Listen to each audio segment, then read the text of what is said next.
Nag-ano sila dito, nag-gardening sila dito. So, tatanim sila ng mga ano, mga gulay.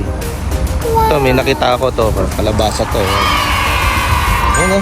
Sarap 'yan ano niya, no, yung gulay na yung bulang lang. Bulang lang daw.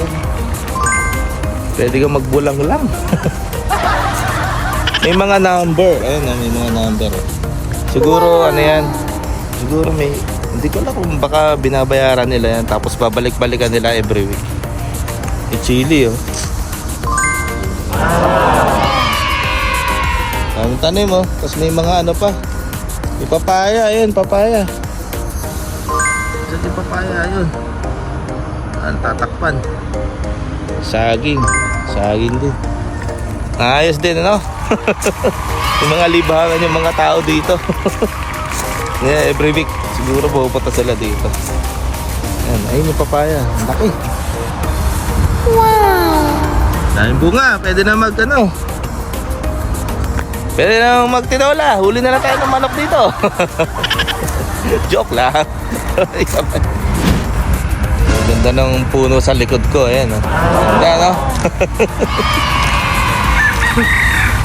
Tapos ang daming manok. Ayan, yung maliliit na manok. Ayan, mga nandun. Mga ano, mga sisog pa yan dati. Lalaki na. Nakatulong din yan, eh, no, sa lupa. Nagiging para ang ano nila, nagiging ano, buwaghag yung lupa. Mas madaling ma-penetrate ng tubig yung lupa, eh. Ayan, ang dami, oh. Nakaliba. Naghahabulan yun.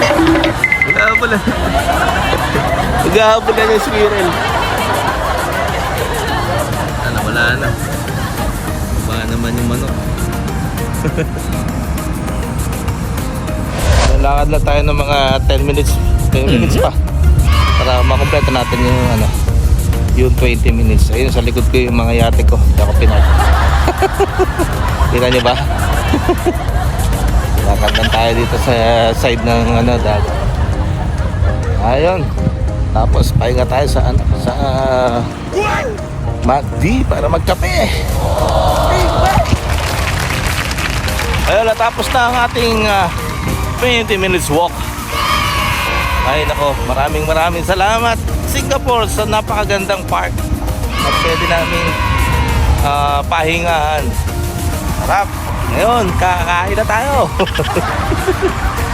Okay, bye-bye.